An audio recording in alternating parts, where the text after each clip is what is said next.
Pertama, ini standar kami. Saya menyampaikan sikap sebelum menyampaikan hukum. Sikap saya terhadap musik, karena saya ini senang Quran, cinta Quran, dan berharap menjadi bagian dari ahli Quran, maka posisi saya menjauhi musik karena saya tidak suka musik. Gelombang musik itu nggak sama dengan gelombang Quran. Itu poin saya. Kemudian sampailah pada titik surat Asy-Syu'ara. Saya sampaikan makna Asy-Syu'ara, jamak dari kata syair. Ya, syair itu artinya begini dan sebagainya. Nah, yang dicuplik itu yang itunya aja tuh. Ya, syair pemusik. Lalu disimpulkan dan dibuat sebuah framing. Ada surat musik di Quran, Ustadz ini menghalalkan musik. Ya, ada perkataan Abdullah bin Umar radhiyallahu anhu. Beliau meninggal wafat tahun 73 Hijriah, sahabat masyhur. Beliau mengatakan, ya, pada saat melewati sekelompok orang, terjemahnya saja, melewati sekelompok orang yang sedang melakukan ihram, mau umrah, mau haji. Lalu kemudian di antara mereka ada seorang yang bernyanyi, sambil ihram, sambil dia bernyanyi. Maka kata Abdullah bin Umar kepada orang yang bernyanyi itu, ingatlah, aku berdoa kepada Allah, semoga doa-doamu tidak diterima. Abdullah bin Umar mendoakan si penyanyi itu supaya doanya tidak diterima. Ya. Begitu juga dengan Abdullah bin Abbas radhiyallahu anhu yang meninggal tahun 68 Hijriah. Beliau mengatakan seluruh alat-alat musik atau ma'azif hukumnya haram.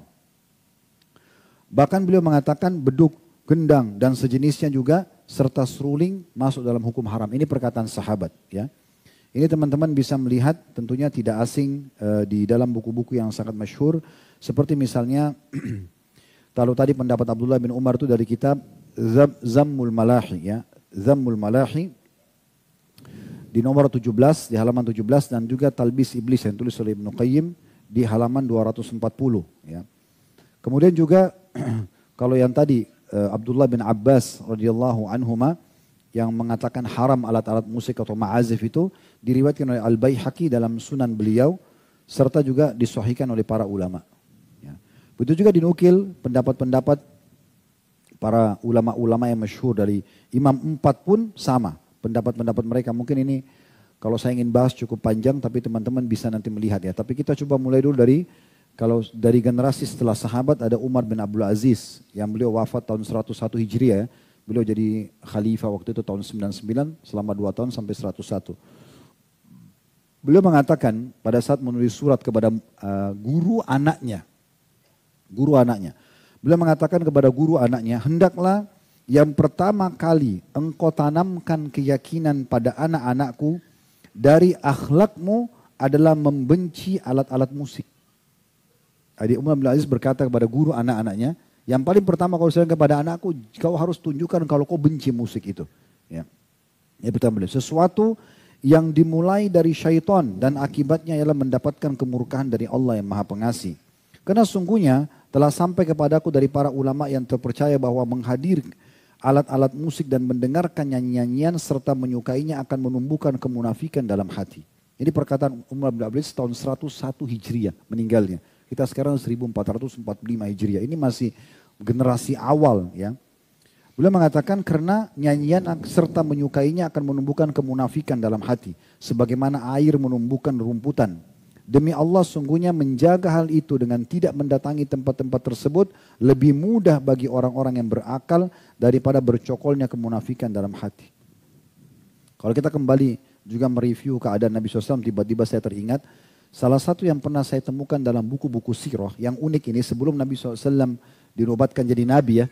Waktu beliau masih mengembala domba, salah satu yang ditulis oleh ulama sirah itu, Nabi SAW diselamatkan dari segala macam pelanggaran agama, diantaranya mendengarkan musik dan menonton para penyanyi. Itu disebutkan dalam buku-buku sirah. Satu waktu disebutkan dalam buku-buku sirah itu, beliau pernah mendengarkan dari teman-temannya pengembala-pengembala. Nabi itu mengembala domba dari umur 8 tahun sampai umur 21 tahun. Jadi 13 tahun beliau mengembala domba. Tapi nggak disebutkan di umur keberapa, di tahun keberapa ini beliau, riwayat ini cuma dikatakan salah satu riwayat pernah beliau dengar dari teman-teman pengembalanya yang lain waktu kumpul, waktu beliau mau pulang sore hari mengembalikan domba-domba, mereka menceritakan semalam itu ada acara perkawinan dan ada penyanyi musik begini dan begitu. Sampai Nabi SAW tertarik mendengarkan cerita itu. Lalu beliau bilang, besok kalau ada acara lagi, saya akan coba melihat, tolong kamu jaga gembalaan saya. Maka dikatakan dalam buku itu, dalam buku-buku sejarah, kalau pada saat esok harinya, waktu saat beliau niat untuk pergi, beliau ngantuk dan tertidur. Dan itu terjadi sampai beberapa hari. Akhirnya beliau tidak jadi menonton dan menyaksikan hal tersebut. Nah itu poin-poin yang sangat jelas gitu ya. Begitu juga banyak sekali ya dinukil perkataan-perkataan dari para ulama salaf, diantaranya Ibnu Taimiyah rahimahullah. Beliau wafat tahun 728 Hijriah. Beliau mengatakan, 4 imam madhab berpendapat bahwa semua alat musik adalah haram. Telah ada hadis Nabi SAW yang diriwayatkan oleh Al-Bukhari dan ulama lainnya, bahwasanya Nabi SAW mengabarkan akan adanya orang-orang dari umatnya yang menghalalkan zina, sutra, minum khamr dan alat-alat musik, serta akan diubah menjadi kera dan babi. Al-ma'azif, kata beliau, adalah alat-alat musik sebagaimana disebutkan oleh para pakar bahasa Arab. Bentuk jamaknya adalah ma'zifa, ya. Yaitu alat yang dibunyikan, dan tidak ada perselisihan sedikit pun dari pengikut para imam tentang haramnya hal tersebut. Ya. Itu dinukil dari buku beliau Majmu' Fatawa ya, di jilid 9 halaman 576. Dan sekian banyak tentunya. Kalau kita ingin nukil ini banyak sekali pendapat ulama berhubungan dengan masalah, antum tinggal ketik saja tentang pendapat ulama berhubungan dengan masalah musik. Ya. Tapi setelah kita jelaskan hukum-hukum seperti ini teman-teman sekalian, setiap orang bisa saja berbicara. Kita tidak akan pernah di majelis kita menyalahkan siapapun. Kalau ada pendapat, karena ini ditanyakan tadi ya, kalau ada pendapat yang mengatakan begitu dan dia siap bertanggung jawab dengan Allah, itu hak dia. Silakan saja. Tapi kita juga punya hak untuk menjelaskan apa yang kita ketahui. Sebagaimana juga cukup banyak selalu dikatakan, oh majelis salaf, majelis wahabi itu tidak sukain dan itu. Kan ini pendapat. Dia berpendapat, sedangkan kita juga berpendapat, gitu kan? Dia tidak usah paksakan pendapat dia kepada kita, kita juga tidak bisa paksakan pendapat kita kepada dia. Tapi kita harus saling menghormati di sini. Yang penting siap bertanggung jawab di hadapan Allah Subhanahu wa taala. Tapi insya Allah hukum ini tidak asing, antum bisa searching di Google, cukup banyak tulisan artikel-artikel, ceramah-ceramah para ulama menjelaskan masalah ini. Dan ini bukan dari saya pribadi, karena ini hukum ini sudah sangat lama ya.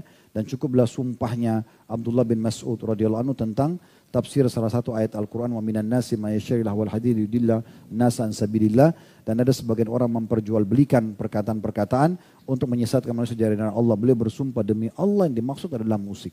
Beliau bersumpah begitu. Dalam sebuah asar dinukil oleh Ibnu Qayyim rahimahullah dalam buku beliau Hadil Arwah ya. Beliau mengatakan salah satu statement yang ini asar ya. Pernah ada orang-orang dari Irak datang bertemu dengan Ummul Mukminin Aisyah radhiyallahu anha. Lalu mereka menanyakan tentang masalah gempa. Wahai Ummul Mukminin, ada gak informasi dari Rasulullah SAW tentang gempa? Lalu beliau mengatakan, ada.